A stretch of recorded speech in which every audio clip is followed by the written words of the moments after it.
Okay, so in this video, we're going to review the Module 3 paperwork requirements for the SLP235 practicum. So Module 3 is geared toward providing you the paperwork that is for your SLP supervisor. So within here, there is a presentation that you can look through. So you should see that coming up on your screen. So go through this presentation. It lets you know the things that are the responsibility of your supervising SLP. And then also when you begin to work in the field, these same things are then also those responsibilities of the SLP in the field. The next page goes through, there's a PDF of the information in that PowerPoint. So if you want to provide that to your supervisor, you're welcome to do so. And then as far as paperwork required that your supervisor needs to complete on your behalf regarding your skill level, there are a couple of things. So the first one is the evaluation of your SLPA skills. So this is to be completed by your supervisor and reviewed with you. So they can use this to observe you with a group or with an individual, however they want to complete that observation. But you are required to have them do 5 of these if you're in the 1 credit 50-hour class, or 10 if you're in the 2 credit 100-hour class. So I would recommend having them complete these toward the end of your practicum versus at the beginning, just so that you get more feedback. And again, this is one of those things that when you go out into the job, you will continue to be evaluated by your supervisors over the course of your employment. The next item is your verification of technical proficiency. So this is a form, again, completed by your supervisor. They would complete this at the end of your practicum session with them, so toward the end of the semester. If you have more than one supervisor, you need to have each one complete one of these. So this is just their verification of any technical proficiencies that they've seen during the time that you're with them. So there are many things that may not apply to the time that you're with them. The top part is pretty self-explanatory. There's your name, their name. They will sign this form, so this is another one that they do need to sign.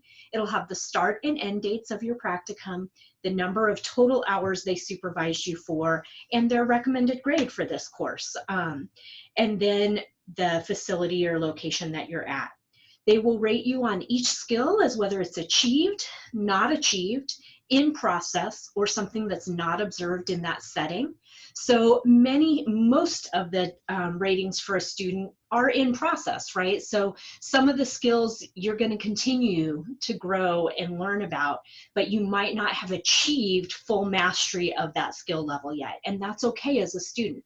This is just one thing that I review as part of your practicum completion. So like I said, you do need to have one for each supervisor that you have. You can provide them this in either the Word or the PDF document, and I recommend you give this to them at the start of the practicum so that they have time to think about what they're going to need to rate you on and be able to provide you as many experiences as possible. The next page is the clinical interaction experience documentation. So this is what you need to actually get a license to practice in the state of Arizona. So they have to document that you've completed this clinical interaction, this practicum experience, on a specific form within the license. So you can see the links here are for you to the Arizona Department of Health Services, to their homepage, to their forms page, and then also the direct link to the SLPA application. So when you open this application and begin to apply for licensure, you're going to fill everything out. For the purposes of this course, you need to scroll down to page 4. So this is the required documentation that you need to get your license as an SLPA. So you can see the educational requirements that are there, and then you can see your supervised clinical interaction experience. And one of the things that DHS and I have talked about many times is you need to make sure that you include all of your transcripts when submitting this application. It's critical because sometimes somebody will have gone to one school and taken a couple of classes and then they finish the rest of your degree in a program like ours here at Estrella. those other 2 classes can count towards that general education requirement. So there are often times when students don't include all of their transcripts, and then DHS can't award the license because they don't have enough credit hours. Even though you've taken them, they just can't see them. So make sure that you include those transcripts from every university, college that you've attended, so that they can verify that educational component. For your supervisor, the supervised clinical interaction experience is what you need to focus on for this class. So in here it talks about how you must have a minimum of the 100 clock hours. If you split your clock hours over 2 different people, it also lets you know right here, just duplicate this form and have each supervisor enter the number of hours they have supervised and include all pages to show the completion of 100 hours.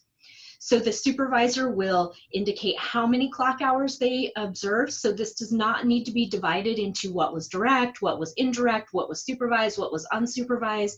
This is just them documenting that you completed 100 hours. The state isn't looking for specifics as to what was supervised, what wasn't supervised, what was direct therapy, what wasn't. They want to know that an SLP was your supervisor for a clinical interaction experience that was a minimum of 100 hours. So they'll document the number of hours, when it was completed, they'll put their name, their license number, they'll sign it, and then they'll date it. And then, like I said, if you have more than 1 supervisor, you need to get each one to sign one of these. And I recommend, and I have you do this as part of this class, because some people, back in the old days when I didn't require it, I would tell people to do it, but I didn't require them to submit a copy. And what would happen is maybe they weren't going to apply for their license for another semester. Well, then at the end of that semester, they would go to do their application, realize they never got it signed, and then they couldn't track down the supervisor because maybe that person now left that job and was employed somewhere else. So for example, I had a SLP supervisor who moved out of state, and the individual couldn't track them down to get the signature for those hours. So you need to do this as soon as you complete the hours, and you need to keep a copy. So even when you submit this to licensure, keep a copy. And that's also why I have you give me a copy, because I've had the occurrence where a student has had to come back and ask me for another copy of their signed form. So within this module, oops. Sorry, my screen went too high there. So you will complete that and then submit it in the class. Your clinical interaction experience assignment will cover that. And then there's a reflection assignment. So thinking about when you're in the workplace, how do you think about the different generations? Your employers, your coworkers, yourself, you're all working at different levels. You fall into different generational areas, and there's differences between you because of that. So read through the links that are in here and complete that assignment.